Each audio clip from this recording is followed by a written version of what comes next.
With both new and returning DC Comics characters appearing in Peacemaker Season 2, we're starting to get a feel for how these characters are going to be adapted into the shows and movies making up this still relatively new shared universe they've creatively dubbed the DCU. Are they adapting characters faithfully, or are they just making random shit up and tossing DC names on them? Well, let's find out by aiming the 3C's system at this universe and pulling the trigger to rate every DC Comics character adapted into Peacemaker Season 2, based on how similar or different they are from the comic source material, and then rank them from the absolute worst adapted to the absolute best. Now, for all those of you just joining us, as well as those of you who've been watching but are too stupid to remember basic information, what are those 3Cs? Well, they are, of course, costume, character, and continuity. Costume rates a character's outfit or costume, their overall look, and their superficial physical characteristics. Character rates their personality, their relationships with others, and their powers or abilities. And continuity rates their origin story, their iconic moments, and their overall place in the world, universe, or timeline. And by using these 3Cs, we can see how many of these characters are anything like the comics responsible for this whole movie/show universe even existing, and how many are basically just original characters. Before we start, I'll be excluding any characters who previously appeared in this universe that we didn't learn anything new about or changed in any way that would affect their adaptational accuracy. Meaning Mr. Terrific, Superman, Hawkgirl, Guy Gardner, and Lex Luthor will not be on this list. If you want to see how they compared to the comics, you can go check out my Superman ranking video. Though, if returning characters did change at all, they will absolutely make it on. So let's start the ranking at the absolute bottom of the list, with the definitively worst adapted character from DC Comics into Peacemaker Season 2. And I do have to say, this is one that personally did piss me off, because they turned this character into something completely unrecognizable. And number 18, we start with the Wizard Shazam. In the comics, Shazam was the wizard who summoned Billy Batson up to the Rock of Eternity and grants him the ability to become the hero Captain Marvel when he speaks his name. But instead of having him be a wizard, or have any connection to Captain Marvel or Billy Batson, they decided to make him a 2000s glam rock band that plays the show's opening song and appears in a concert at the end of the show. Exactly the kind of absolute disrespect and disregard for the source material we've come to expect out of frickin' James Gunn. In the show, when we see Peacemaker point out that Shazam is playing on a boat, any DC fan was surprised that they were turning the Rock of Eternity into some random boat, but was still excited to see how the show was going to introduce both the Wizard and Captain Marvel. So every fan was pissed as hell and, what? Oh, that wasn't supposed to be the Wizard Shazam. That was the real-life band Foxy Shazam. That has no relation to any of this whatsoever, and I'm just completely wrong. Oh, shit. Hey, guys, cut this one out, and we'll pretend this never happened. God fucking damn it, I look like a fucking... Let's start the ranking at the bottom of the list, with a character any fan familiar with him would immediately know would be at the bottom as the worst adapted character from DC Comics into Peacemaker Season 2. Whew, nailed it. No one will ever know. Captain Triumph. Captain Triumph is a character who originated from Quality Comics during the Golden Age of comics and was years later, quote, acquired by and integrated into the DC universe along with other Quality heroes. In the original Quality continuity, and later carried over into DC's continuity, Lance Gallant and his brother Michael were identical twins, right down to the T-shaped birthmarks on their wrists. When World War II broke out, Michael joined the Army Air Corps while Lance had become a journalist. When Michael died due to an act of sabotage, Lance swears to bring those who killed him to justice. When Michael's ghost appears before him, he reveals that due to intervention by the Fates, as well as the link through their deep connection, if Lance touches their shared birthmark, he and Michael's ghost will merge together, granting him incredible powers like flight, invulnerability, strength, and the ability to change his appearance, influence others, and many other abilities, becoming the World War II era hero, Captain Triumph. Fighting crime and the enemies of America, both when fused together and separately when Michael can use his ghostly abilities towards their goals. Like a lot of Quality heroes, acquired by DC years later, he hasn't been used that much and is usually just portrayed as one of the many legendary heroes who fought along the All-Star Squadron and others in the days of the Second World War. So, if you watch the show, it's already going to be pretty obvious that this incredibly specific character never appeared in Peacemaker Season 2. Because in the show, Captain Triumph is the superhero identity of the alternate universe version of Peacemaker's brother Keith, who survived in that universe instead of died, and fights alongside his brother and father as a member of the Top Trio. While we later learn that his father dislikes the racist regime that rules this alternate Earth, Keith seems to agree with it, slamming the brakes on his trucks when seeing Adebayo walking down the streets of his Earth and leading a group of citizens to chase her down and return her to a camp. However, when his father chastises him for doing so, he seems to know that he has done something wrong. He has no powers and instead uses the below CW quality suit his father built for him to fly and shoot energy blasts, with the suit itself sharing no real connection to the red shirt and white pants uniforms of the comic version, except for, technically having red in it. One of the only real similarities between the comic and show version, and I don't believe this is even intentional, is that they both do have a dead brother. In the show, that being the alternate universe version of Peacemaker. So far, this Triumph's brother, though, does not reappear as a ghost who combines with him to give him powers, but man, if he does in Season 3, he will shoot up on this list just for that alone. Though, I highly doubt that would happen or is planned, and I assume they just wanted a vaguely patriotic-sounding name for Keith's alter ego and grabbed it up from some random list somewhere.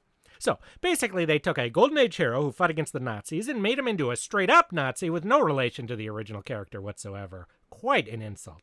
And while many other quality heroes did travel over to a similar Earth ruled by the Nazis in comics called Earth X, forming a team known as the Freedom Fighters, Captain Triumph was not one of them. And as far as I'm aware, he hasn't appeared in any comic featuring that Earth either. But if there's some super obscure half-panel background appearance or mention somewhere that I'm just missing, please let me know in the comments and I will pin that shit immediately. Now, I'll be honest, sure, I don't like tossing that name on this character, but I can't in good faith be all pissy about it, since acquiring quality, DC has done pretty much fuck all with Captain Triumph, having only a couple appearances within DC's main continuity, most of which were not even any more respectful to the character than the show was here, so if you're gonna grab up a name to toss on a random character, it might as well be an obscure Golden Age hero who originated outside the company, who most writers at DC don't even know technically exists within continuity. Alright, next up at 17 we come to Rick Flag Sr. I went over all the ways Rick Flag Sr. is barely similar to the comic counterpart in my Creature Commandos ranking and my Superman ranking. So, if you want to break down in more detail, you can go watch those. But the basics are that in the comics he's a World War II era pilot who served on the wartime Suicide Squadron and years later sacrificed his life to save others, with his son living on into the modern day. In the DCU, he is still alive in the modern day, having outlived his own son. And in Peacemaker, we see that he has risen to the rank of head of Argus for the specific purpose of finding out who killed his son and getting revenge on them under the guise of working towards the best interests of the United States. All of which, isn't a thing in comics due to the whole being dead thing. Like a lot of adaptation characters with only the loosest connection to their source material, Flag Sr. has grown into his own character. And since there's very little to draw from in the comics anyways, pretty much anything he does is only going to take him further and further from that source material. Though, while Triumph does annoy me a bit, Flag Sr. is such a teeny character in comics that whatever they do with him ain't gonna bother anyone but those couple huge Rick Flag Jr. fans out there who are pissed that he's dead instead. At 16, we move up to Enchantress. Enchantress is a really interesting case and touches upon how messy and convoluted the continuity of this universe already is. We don't actually see her. She's just referenced in a way that lets us know that some version of events that happened in the DCEU likely exist within the history of this new DCU. Though, we have no way of knowing whether the Enchantress mentioned actually looks or acts the same as the DCEU version, and I ain't gonna make any assumptions. In the comics, June Moon was an artist who became empowered and partially possessed by a powerful entity, giving her immense magical powers and turning her into a being known as the Enchantress when she says that name. She initially fought evil, but was over time corrupted by the power within her wavering between good and evil herself, causing immense problems to her sanity. Eventually, she found herself in prison and has worked alongside Task Force X on multiple occasions. In the DCEU, she was an archaeologist who gained her Enchantress identity in a somewhat similar way. She was inducted into Task Force X, but broke free and started causing havoc, with the rest of the team being sent to stop her. We don't know if any of that happened in the DCU, but we do know that, like the DCEU version, June Moon begins a relationship with Rick Flag Jr. Though we now learn in Peacemaker that at least in the DCU, their relationship did not last, and Flag began cheating on her. Not wanting to break up with her out of worry that she'll lose her mind again and destroy the Earth with her immense powers, which I think is fucking stupid, man, because it's going to be way worse if she found out, right? We don't know anything about this version except that she's a powerful sorceress. There are those of you who will tell me that I should just assume everything about her is the same as in the DCEU, but we really don't know that. Seriously, man, you make that assumption and you've got to also assume that we're going to get the fucking Jared Leto Joker back. Do you want that, man? Do ya? I didn't think so. At 15, we have the Ultra-Humanite. Ultra-Humanite is one of DC's oldest villains, originating as a mad scientist Superman fought in the 40s. Though due to the universe's sliding timeline and changing continuity, Superman no longer existed in the 40s within universe. The Ultra-Humanite, though, did still originate from that time period, having fought against the All-Star Squadron in the JSA. He was a scientist who had experimented on and increased his intellect, directing his newfound superintelligence towards world domination and crime, over time gaining even more increased intelligence and mental abilities. These increased mental abilities began to destroy his body, confining him to a wheelchair and causing him to later remove his own brain and place it into other bodies, such as that of the 1940s actress Dolores Winters, and much later into his most recognizable body of an albino gorilla from Gorilla City that was capable of containing the energies of his mental abilities long term. He's one of the major villains of the DC Universe, having fought the All-Star Squadron as well as the combined might of the Justice League and Justice Society and many other heroes across the decades. In Peacemaker, sadly, we never see him. We just see a newspaper in the top trio's mansion that says they defeated Ultra-Humanite and saved that universe's version of Gotham from him.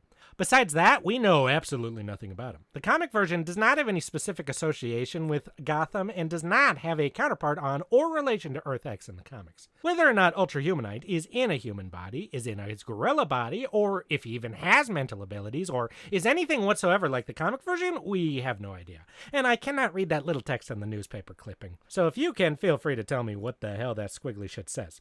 He's here because he's a villain, and because I always lean towards assuming the best when there are unrevealed details about a character. So if he ever appears in the main Earth, I'm sure that we'll learn more, and we can either have him jump up or plummet down. But honestly, of all the random-ass villains on this Earth, you could have said they stopped in Gotham. This is a pretty random-ass one. At 14, we move up to Judo Master. In my worst adapted DCEU heroes list, I already covered the DCEU version of Judo Master, where he ranked as the second worst adapted hero in the entire DCEU, which is quite a fucking feat if you've seen that competition.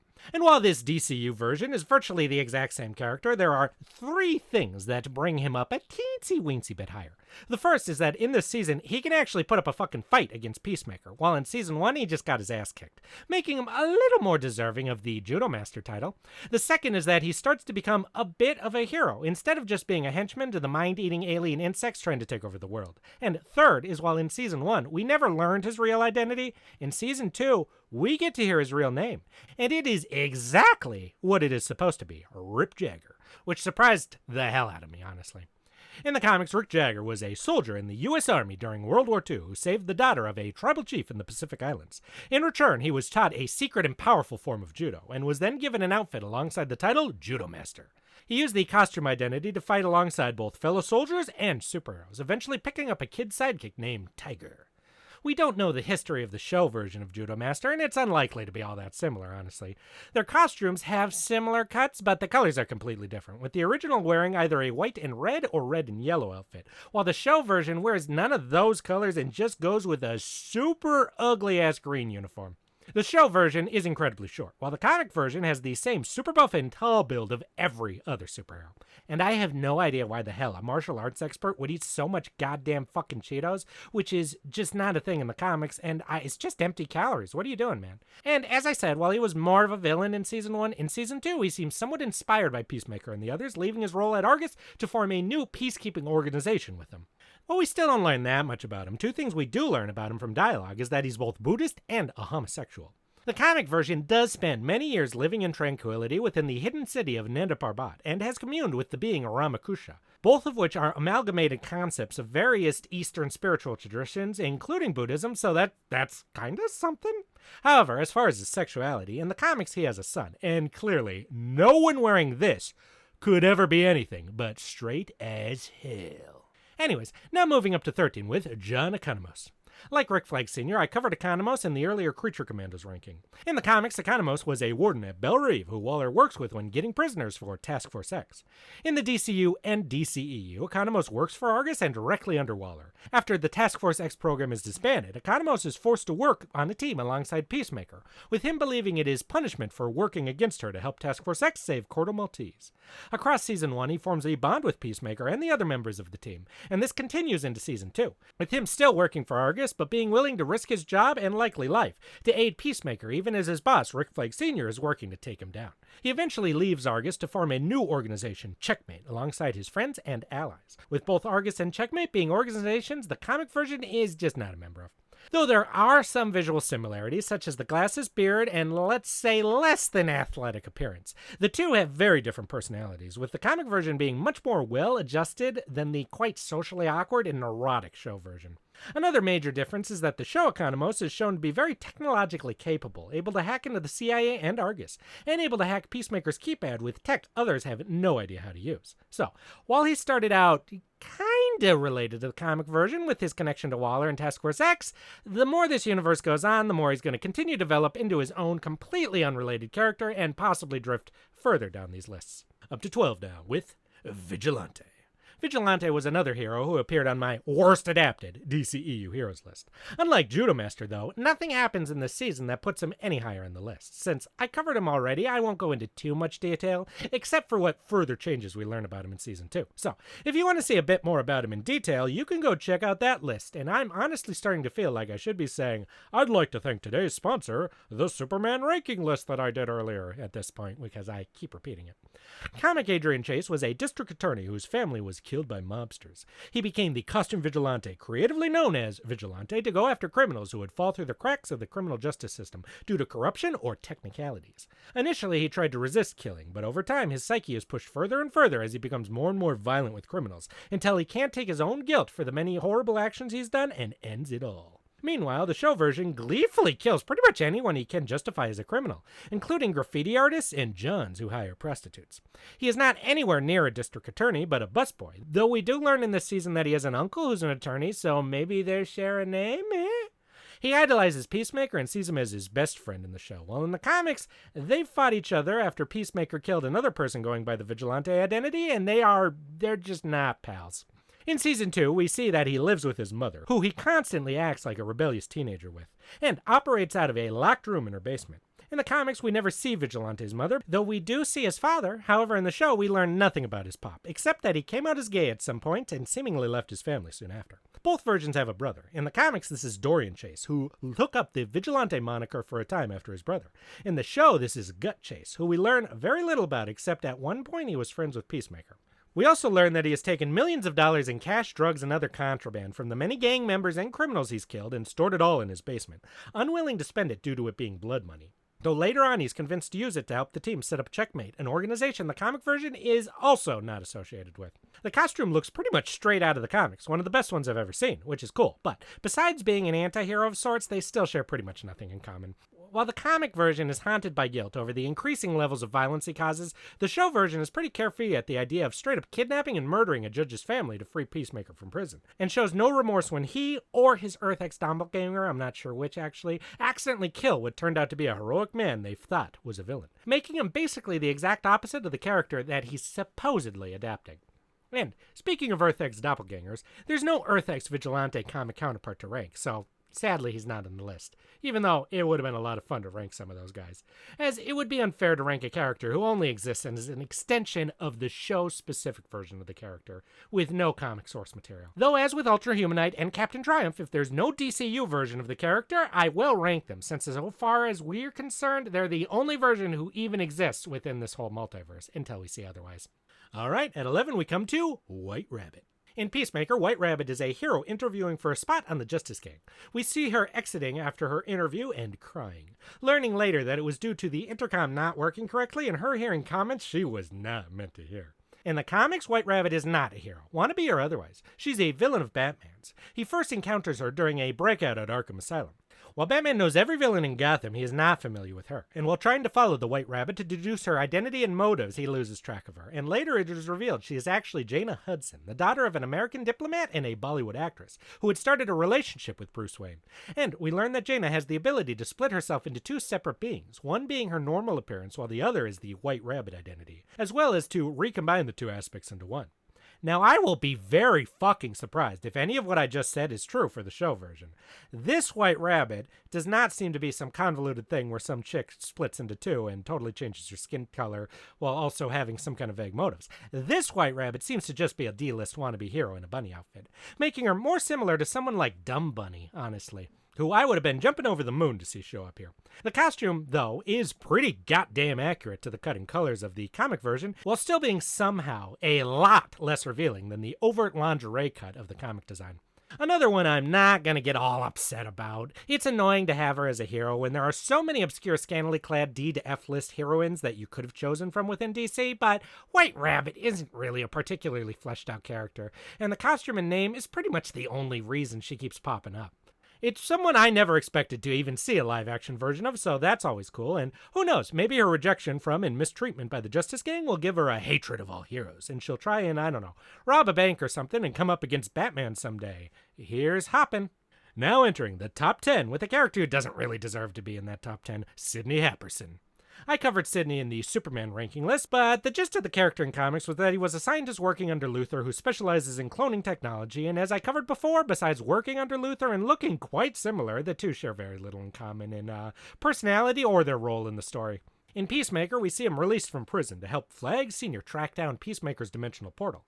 After successfully doing so, Flag decides to keep him around, as well as a number of those who worked under Luthor. We get a few more glimpses of his personality in the show, as we see him beginning to bro out with Flag and the other ex-Luthor employees, which makes him even more dissimilar to the serious and sycophantedly psychotic character from comics. As for the rest of Luthor's crew, like Otis and Miss Jessup, we learn nothing new about him here, so, as I've said, this video is sponsored by that other video.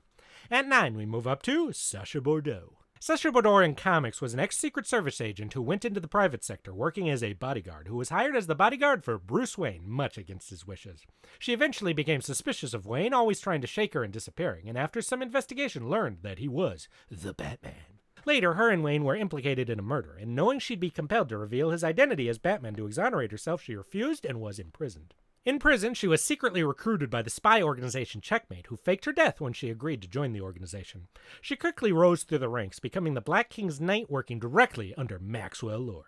Sasha began to learn of Lord's psychotic plans to infect people with nanites and turn them into cyborg Omacs in a crazed plan to kill all metahumans. She continued feigning loyalty to him to remain alive and gather information. But when she witnessed Lord murder Blue Beetle, as well as most of the other high-ups in Checkmate, she tried to escape. Later on, she was attacked by Omacs and was seemingly mortally injured, soon realizing that she too had been infected with nanites. But due to her perceived loyalty to Lord, she was intended to be able to keep her autonomy. The nanites in her mostly maintained her appearance, but covered her in a silver protective skin and helped her to regenerate damaged tissue while also increasing her strength, reflexes, and senses. Though later on, most of the nanites were damaged, except for little bits of the silvery skin that still remained on her. In the show, Sasha Bordeaux works for Argus under Rick Flag Sr. She is initially fiercely loyal to him and Argus, even developing a relationship with him, but over time she begins to see the darker side of the mission she's taking part in and loses faith in her work. At some point in her past, she was involved in a plane crash, barely surviving and losing the use of at least half of her body. She was recovered and had many of her parts replaced with cybernetic upgrades, increasing her physical abilities, enhancing her vision, giving her a diagnostic overlay to analyze what she views, and likely other abilities. Once she completely loses faith in Argus, she is reached out to by Harcourt, and alongside the rest of Peacemaker's crew, they establish a private organization called Checkmate, to in ways we've yet to see help make the world a better place. However, unlike the others, she's fucking supposed to be there, so that's something pretty good. While the show version dresses somewhat fashionably, the comic version usually dresses in darker, more tactical outfits. She has no connection to Bruce Wayne that we know of, though in the comics she developed feelings for him while working under him, as she does with Flag in the show. We don't know what form Checkmate will take in the DCU yet, so we can't really compare how her role is going to be in that organization yet. So, the similarities are working for the government before going into the private sector, becoming a cyborg, though the show version seems to be more of a traditional cyborg, lacking the nanites in connection to Omacs of the comics, as well as the metallic skin, sadly. And with them just tossing Checkmate in without establishing what the hell it even is or why it's even named that, I'm noticing they're starting to toss a lot of organization names into this universe, so I may have to make a whole separate video just about that sometime. Anyways, moving up to 8, we've got Emilia Harcourt. Emilia Harcourt is not a very big character in comics, and like Economos, was likely grabbed up as just a name associated with the Suicide Squad. In comics, she was a member of the NSA who was sent to watch over Waller in Task Force X. After Waller is removed from duty for a time, Harcourt becomes the acting head of the team in her absence. She is soon after revealed to be a double agent working for an anti-authoritarian group that wishes to liberate the world from those who control it and take power themselves, known as the People. She is ruthlessly loyal to them, willing to kill anyone to achieve their aims. But soon after Waller learns of her true allegiance, she is straight up killed. In the show, she is introduced working under Waller and Argus, helping to oversee operations for Task Force X's mission in Corto Maltese. There is no evidence whatsoever that she is secretly a double agent, and I would be surprised as hell if they revealed that there had been all along. She seems to work for various government agencies because she's just good at it, and it lets her purge out some of her more negative emotions and toxic masculinity in a seemingly productive way. After helping Task Force X to save Corto Maltese against Waller's orders, she is assigned to work on a team alongside Peacemaker and others. We learn in Season 2 that she was very close friends with Rick Flag Jr., and that she'd been having a straight-up yoo-hoo relationship with him, giving us further context on why being forced to work with Peacemaker was such a punishment for her, as well as her initial immense dislike of him. Over time, though, she deals with this and grows closer with him and the others, even revealing her feelings for him at the end of the season, and helping the group to form Checkmate, which she has nothing to do with. So, both versions work alongside Waller for the US government, otherwise not a lot of similarities in their personalities or motivations. Visually, though, they look quite similar. Both are blonde and are usually wearing solid black outfits. Since she was such a little-nothing character, they just grabbed up the name and went their own direction with her. And as often happens after appearing in shows and movies, she was recently brought back into comics, with Waller using a Lazarus pit to resurrect her. She rises from the pit with gaps in her memory, and Waller takes control of her, sending her on off-the-books missions, with her now also gaining the ability to channel Lazarus energies from her body in small blasts, something that has not happened and I hope does not happen in the show version, because that would be kind of fucking stupid. Up to 7, we have Maxwell Lord. Maxwell Lord was seen for like half a second at the end of Superman, but in Peacemaker Season 2, we learn a teeny bit more about him. Both comic and movie versions are wealthy businessmen who start bankrolling a team of superheroes. In the comics, this is the Justice League International. In the DCU, it's the Justice Gang. We don't learn a lot about him, but we do see that he doesn't appear to have the snake oil salesman type personality he had in his earlier comic appearances, or the modern-style megalomaniac personality he's become known for, instead seeming like a relatively laid-back guy who's just kind of genuinely funding a superhero team with no apparent ulterior motive for personal profit or world domination that we've seen as of yet. We can see by him apologizing to Peacemaker when he learns he'd hurt him and the others talking shit about him, and the remorse he feels at calling out White Rabbit's camel toe when he thought she couldn't hear her, that he's a pretty regular guy who would, prefer not to hurt other people's feelings, unlike Guy Gardner who just laughs about it. While all versions are usually clean-shaven and professional-looking in comics, in the DCU he wears much more eye-catching suits and sports a full-on beard. So, like the Superman ranking, his wealth and business connections, as well as his connections to running a team, put him just right down the middle as a ranking. Not really all that good or all that bad, and we'll have to wait until we finally learn more about the guy to see if he'll go up or plummet down. But now up to 6, we've got Kite Man. We get a quick glimpse of Kite Man in the Previously in the DCU section at the beginning of episode 1, letting us know he does also exist within this new continuity. In the show, Kite Man was a villain Peacemaker had stopped at some point in the past, with our only glimpse of him being a newspaper clipping. Peacemaker talks about this proudly, basically letting us see that his superhero career hasn't been all that impressive. In comics, Kite Man is a criminal who is fascinated by kites and uses a variety of kites and kite-themed gimmicks to commit crimes, which leads to Batman tracking him down and, tossing him in jail. Or you can take the retconned origin in the horrible War of Jokes and Riddles arc, where Batman basically forced him to work as a double agent for the fucking Joker, leading to the death of his son, something I doubt Batman would ever do, causing him to then become obsessed with kites because his son was killed by a poison kite, and now he always says, hell yeah, because his son said it once. It's called writing, and Tom King does it very well. Where was I? Oh yeah, we don't know what his deal is in the show, except he assumedly uses kites, and we have no idea if he ever operated in Gotham or fought Batman. Though, if he had at some point in the past, it would explain why Peacemaker is so damn proud of defeating him. And due to Peacemaker's incredibly murderous personality at the time, there's a good chance Kite Man is just straight up dead, and we'll never see him in the modern day. And I'm not doing the hell yeah. They ran that joke to fucking death. Now entering the top 5 best adapted characters, starting with another returning character from the DCEU, Rick Flag Jr. In comics, Rick Flag Jr.'s parents died when he was young. He went on to follow in his father's footsteps and join the military. He eventually wound up working under Amanda Waller as field leader of Task Force X. There is a lot more to it than that, but since he's only in the show for like 2 seconds, we'll keep it simple. In the DCEU, he operated as field leader of Task Force X as well, and like the comics, disagreed with some of Waller's methods, while forming unlikely bonds with some of the villains working under him. While he remains alive in the comics, in the DCU, we learn that, like the DCEU version, he died while on a mission in Corto Maltese, being killed by Peacemaker for going against Waller's orders. In Season 2 of Peacemaker, we see him in a flashback, learning that he was having an affair with Harcourt on Enchantress, though we don't get a lot of the spicy details. After his death, his father vows revenge on whoever killed him. So, while the initial role is actually pretty similar, his death and his connections to other characters that he does not really connect to in the comics make him quite different. This is his first appearance in the DCU, and we learn a little more about him, so he makes it on.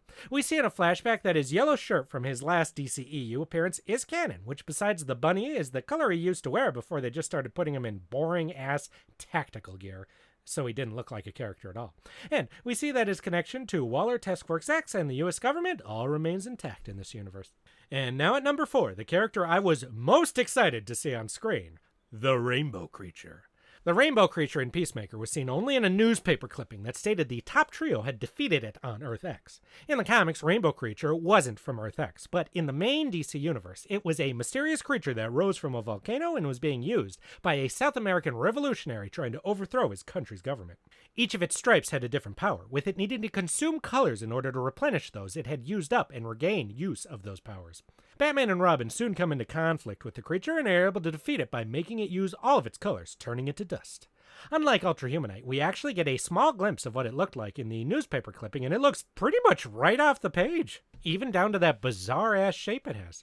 The only thing keeping it from going higher are being in a different universe, the desaturation of the photo so we don't know how vibrant it is, and not learning if it has the same powers. However, since we saw a version of that kaiju Superman had fought over on the normal DCU universe also rise up in this universe, here's hoping that we'll get to see the Rainbow Creature on Earth 1. If they make this thing the main villain of Brave and the Bold, I swear to fucking God I will be the happiest goddamn person in that theater. At number 3, we have a character we did actually already see in the DCU, Supergirl.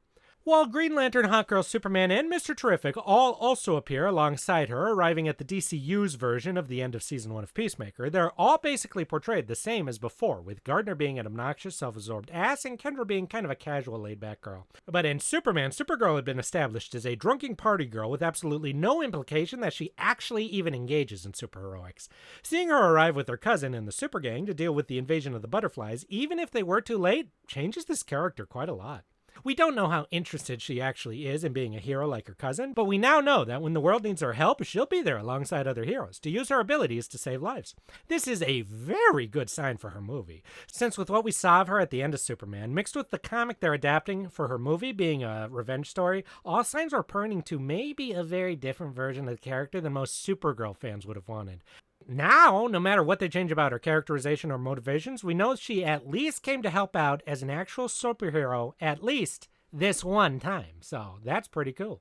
I did a further breakdown of the differences between the comic and movie version of her in my Superman ranking, which this is sponsored by. And if you're gonna, before you go and watch it, yes, I know she drank at the beginning of that one comic. But that was specifically stated to be because it was her 21st birthday. Nothing in that comic implied she travels around partying all the time like in the movie. I have no idea where so many of you in the comments even got that idea about her characterization in there.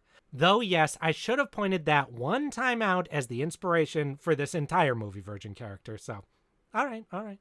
Anyways, now at the number 2 most well-adapted DC Comics character into Peacemaker Season 2, we have Peacemaker. In the original Charlatan comics, that Peacemaker originated from before DC. He was Christopher Smith, a diplomat working alongside the Geneva Arms Conference who loved peace so much he was willing to fight for it. In instances where diplomacy will not work to ensure peace, Smith takes up the mantle of Peacemaker and uses his skills as a scientist and engineer to create a variety of non-lethal weapons to fight against various terrorists and despots who threaten to bring the world to war. Though he would kill when necessary, Peacemaker abhorred violence, only using it when he deemed it necessary, and would always attempt non-lethal measures when possible. Now, a lot of people look at this character and just start saying that the movie and show version of Peacemaker is a fucking absolutely awful adaptation. And they are absolutely right. He is a god-awful adaptation of the Charlton version of Peacemaker. But this ain't no best to worst adapted Charlton list, bro. It's a DC Comics list. And when DC integrated Peacemaker into their universe, they made a few completely unnecessary and drastic changes to this awesome, innocent little charlatan character. In both DC Comics and the DCU, Peacemaker is the son of an unrepentant racist. In the comics, this was Wolfgang Schmidt, an escaped officer of the SS who had run a concentration camp during World War II. In the DCU, this is the villain, the White Dragon. In comics, there have been a couple of people who take the White Dragon identity, none of which are used in the show. Instead, in the show, he's the original character, Augie Smith. However, like the comic version, this White Dragon is an armor-wearing villain with similar racist ideologies. Both versions of Peacemaker are deeply traumatized by the death of a loved one in their youth. In the comics, this was due to his father killing himself in front of him on his 5th birthday. In the show, this was due to his father putting him and his brother into fights for the amusement of their neighborhood, where Christopher inadvertently beat his brother to death and earned the eternal scorn of his father. In the comics, Christopher joined the army during the Vietnam War, where while seeing hallucinatory visions of his father, he snapped and just killed an entire village of innocent people, being court-martialed and imprisoned for his crimes soon after. Due to his elite skills up to the point of snapping, he was released by the government on the condition that he dedicate himself to working for a secret organization known as Project Peacemaker, to help fight terroristic threats. Though the organization fell apart soon after, he inherited a great deal of wealth from his father's company and used it to establish a charity dedicated to bringing aid to the victims of war. Though, he also started his own version of Project Peacemaker as well, using the costume and identity to fight for his version of peace. Though, due to visions of his father and his own guilt at his actions, his sanity continued to unravel. In the show, he became a costume superhero on his own, using weapons and high-tech helmets developed by his father to fight crime, taking down Kite Man and at some point being arrested and incarcerated at Belle Reve, and is then, like the comics, released on parole in order to work for the United States government on a secret task force, this one known as Project Butterfly. Eventually, comic Peacemaker was inducted into another government organization called the Agency, which eventually restructured into the organization known as Checkmate, which he continued working with for a time, before eventually being recruited by Amanda Waller into an off-the-books mission to a South American country that leads to his death at the hands of Eclipso. In the show, he was recruited by Waller into Task Force X for an off-the-books mission to South America that led to his apparent death at the hands of Bloodsport, though he was later revealed to be alive.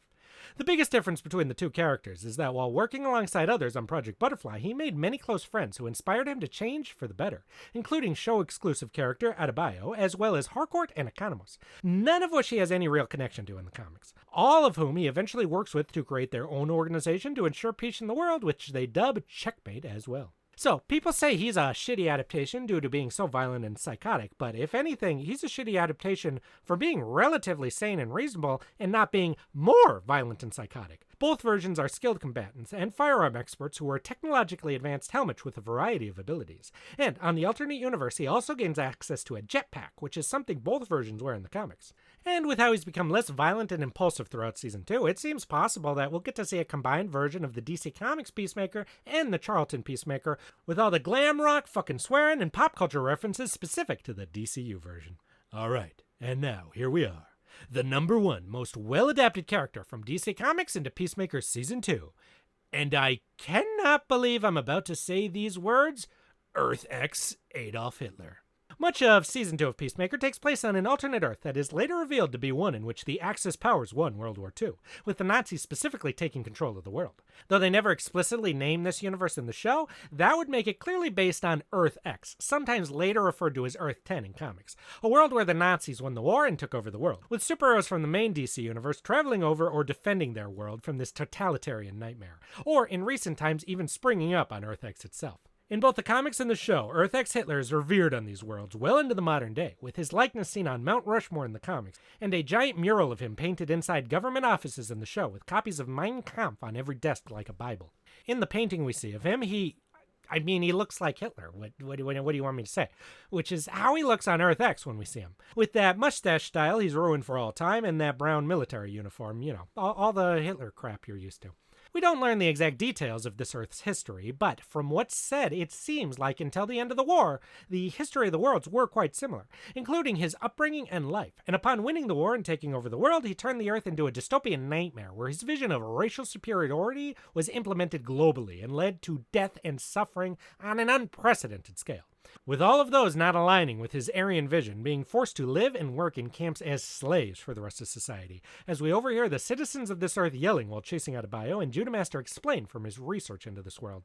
There have been different versions of Earth X across the decades, being destroyed or recreated in this or that crisis. In some, he died long ago and has been replaced with a robot to make the populace believe he is still eternally alive. In others, he found an infant Kal-El and helped shape him into Overman, using the reverse-engineered technology of his craft to win the war. And in some, his descendants take over ruling for him, some of them being even more dangerous and psychotic to the world than he is. We don't learn what the situation is in the show, and sadly we don't get to see the details of this Earth explored that much, but we know he existed and had a major impact on this world that lasts well into the modern day, as he does in the Earth X comics. Now, let's just hope the introduction of an Earth X can lead to a Freedom Fighter spinoff someday so we can watch Uncle Slam slap the shit out of this guy. Or, if he's dead, I'd love to see G.I. Robot tossed into that universe to see how things go. We'll see. And, there you have it. As always, I'll ask, did characters being close or different from the comic source material affect them at all or seem to matter to you? Did you like those characters who were poorly adapted or hate the characters who are well adapted? Well, I mean, I think the vast majority of you hate the technically most well adapted character, but you know what I mean. Were the characters who were changed done so purposefully or carelessly? Just whatever question I would ask that would make you personally most likely to comment a response, just pretend I asked that question. Personally, as I was really interested to see Earth X, I was very disappointed to not see the Freedom Fighters, and god damn it would I have loved to rank Overman. Hopefully someday. We'll see if this is ever explored again. I'm sorry this video took so much fucking longer to get out than I'd hoped. You know, real life, yada yada yada, you know how it is. Keep on keeping on, right? But my schedule should be back to normal now, so I'll start spamming out more videos again for your viewing pleasure, or maybe your self-inflicted torture if that's your thing. I'm not here to judge. Anyways, if you've got something you want to see, let me know below. Until then, as I always say, I love good adaptations with all my heart. I don't care how many men, women, and children I need to piss the fuck off with annoying videos to get it. See ya.